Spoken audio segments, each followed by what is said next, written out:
So, welcome to another episode. This episode is actually a part two. It's a part two of our last episode, which is dark psychology. I've had some requests to shed some light on some additional means and examples of dark psychology, and that's the reason that we're making this video.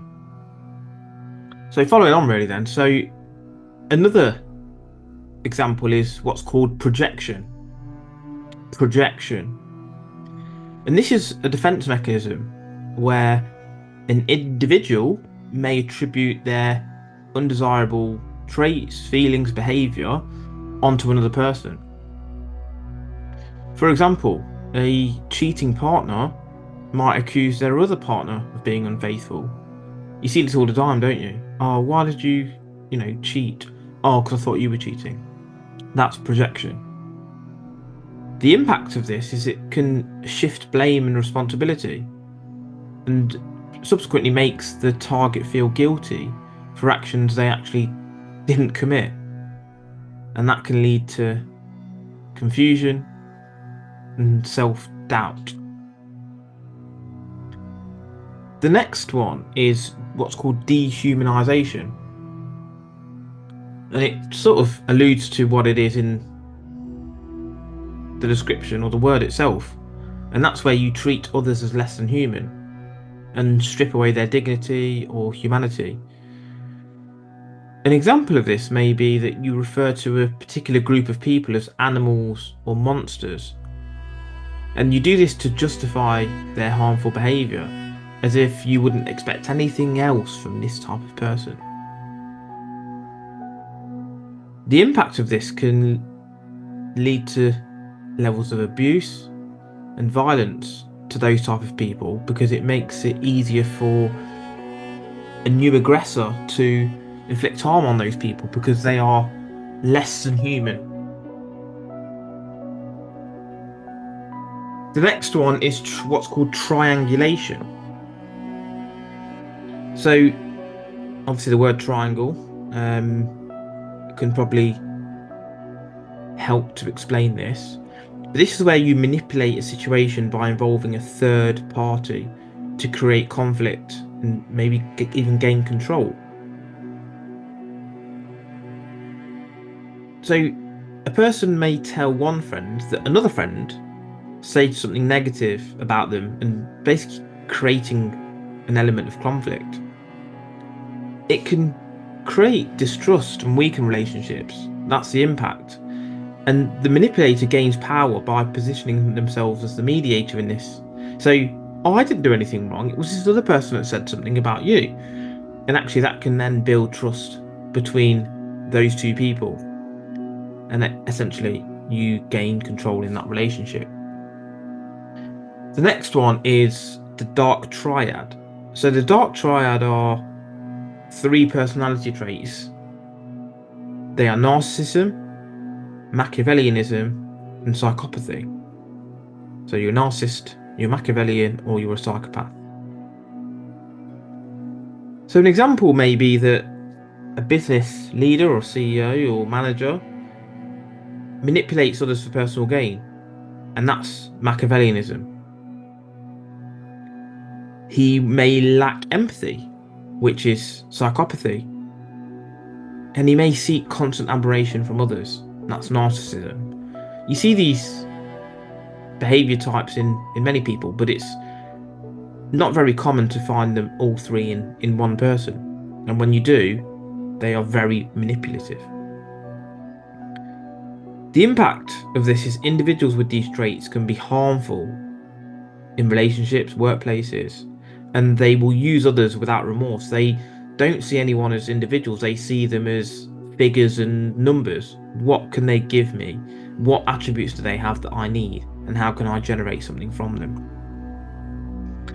So the next one is emotional blackmail, a very well-known one. And this is where you use guilt, fear, obligation to control another person's actions. An example might be, if you really loved me, you would do this for me. That's a guilt trip. And the problem or the impact is that Emotional blackmail rather, can trap the victim into complying, often at their own cost, or even well-being or happiness. They'll do things just to get rid of that feeling of guilt. The next one is coercion and intimidation, and you'll probably be familiar with this from COVID. And this is where you force someone into acting in a certain way through threats or through pressure. You coerce them. An example might be a boss threatening to fire an employee if they don't work overtime, or the government saying that you will lose your job unless you get this vaccine. The impact is that it leads to fear and compliance, and a sense of powerlessness in the victim. You know, a lot of people, before they were vaccinated or in order to get vaccinated, felt powerless because they had to do that to keep their job. And it can cause long-term psychological trauma. So the next one is choice restriction. And this is where you limit people's options. You limit the perceived options and force them into making a decision. You can either quit or you can take this pay cut. Do you want the red t-shirt or the black t-shirt? In no way did you ever offer an alternative option, even though they are available. And this can create a sense of entrapment, and essentially the person is more likely to comply because they will more likely pick the options that you've given them. The next one is love withholding, and this is where you may withhold affection or love to control or punish someone. You might refuse to show affection until the partner complies with demands, and that can cause emotional distress, insecurity, and again, the victim can overcompensate to regain affection from the manipulator, so they become even more of the thing that the manipulator wants them to be. They become even more loving, they cook even more food for them, and that overcompensation can lead to you acting in a way that's not in your best interest always. The next one is semantic manipulation, and this is where you twist the meaning of words or phrases to confuse or control someone.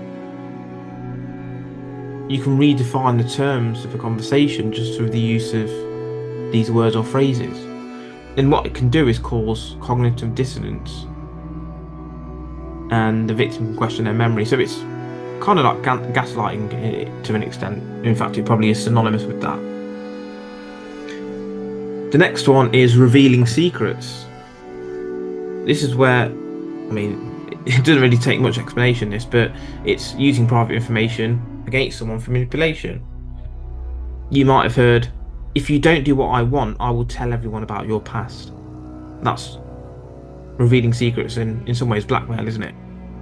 And the impact is it can create fear and anxiety in the victim, and it's forcing them to comply to avoid embarrassment or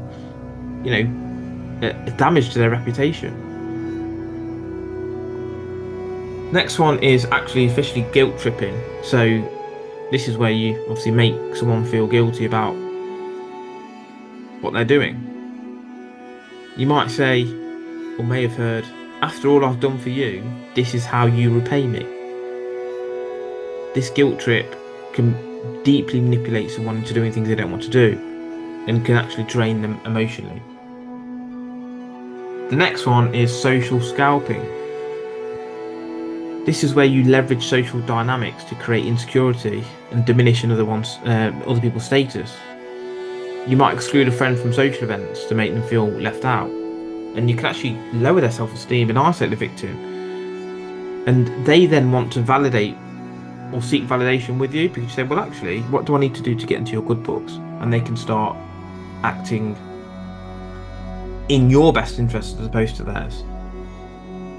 The next one is ideology manipulation, and this is where you explore or exploit rather someone's ideology or their belief system to control their actions and thoughts. You see this with religion or cult leaders to donate their money based on some sort of doctrine that's incorporated within that ideology. And it can actually lead to a total loss of autonomy, where the victim's actions are actually not dictated by themselves anymore, but by the ideologies that they are conforming to. The next one is begging. So this desperation and begging can evoke sympathy in an individual, can't it? You might beg for forgiveness and shed some tears. You might, by doing that, make others feel sorry for you. And this actually pressures the victim into doing something they might not want to do. And it's driven by emotions as opposed to logic. The next one is NLP, which is neuro-linguistic programming. And this is where you use language and other forms of communication to control. And NLP is pretty famous for self-improvement, and you actually control how you think, and it's manipulating yourself. You may anchor a positive emotional state by associating it with a word or gesture. People do this through self-talk, or they touch themselves in a particular way, and not in the rude way that you're probably thinking of, but they might flick their ear or something, or slap themselves in the face, and it evokes a certain type of thought process and gets them into a specific state. The impact of this is it can subtly change behaviour and thoughts without people realising it, and it's used in therapy and sales to create desired outcomes. Next one is future pacing,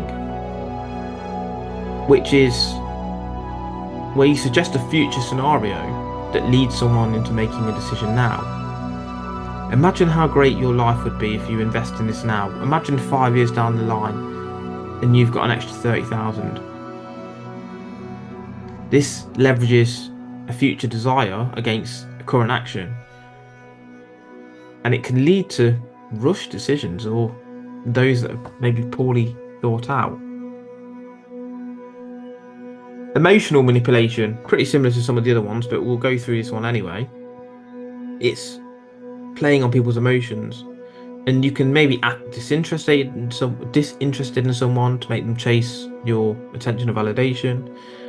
And the impact of this is it can create emotional instability and confusion about where they stand with you, and it can cause increased dependency on your validation. The next one is called graduality, and this is a slow escalating of demands or expectations, and the government use this quite well, as they make small changes and 10 years down the road you've lost a lot of rights. A boss, for example, as well, may start asking for small tasks on weekends and then expect employees to work every weekend. And it can normalise unacceptable behaviour, making it harder for victims to resist or even notice the fact that they're being manipulated over time. The next one is leading questions. This is where you pose questions in a way that guides someone towards a particular answer. Don't you think this is the best option for you? That's a leading question. And leading questions subtly influence the respondent's answer. It gives them an illusion of choice, but steers them towards a desired outcome. The yes set technique. This is where you ask a series of questions that elicit yes answers, which makes the final agreement more likely. You see this in door-to-door sales. Do you live here? Yes. Etc, etc, etc. There's a great example of this with selling encyclopedias. They have a set of questions. Do you believe in the benefits of higher education? Yes. Would you be interested in taking some free books? Yes. Would you like to see the benefits of this? Yes, etc, etc. And that can essentially make people be sold to easier. The impact is it primes the target to agree with this proposition, as I've said. And if they've said yes 25 times, the chance of them saying no at the end is a lot less. And finally, negging. Negging, so not nagging with an E instead of the A, negging. This is where you offer backhanded compliments or insults subtly, of course, to undermine, sorry, someone's confidence. Example, you're pretty smart for someone who didn't go to college, and this can diminish the self-esteem of an individual. And again, they may seek validation because it's a backhanded compliment, isn't it? You're pretty smart for someone who didn't go to college, and that's what's called negging. So yeah, that's part two. As I said, there are probably more as well, and in fact, I know there's more. We might do a later episode and go into them more in more depth. But this is a summary of each of the key parts of dark psychology.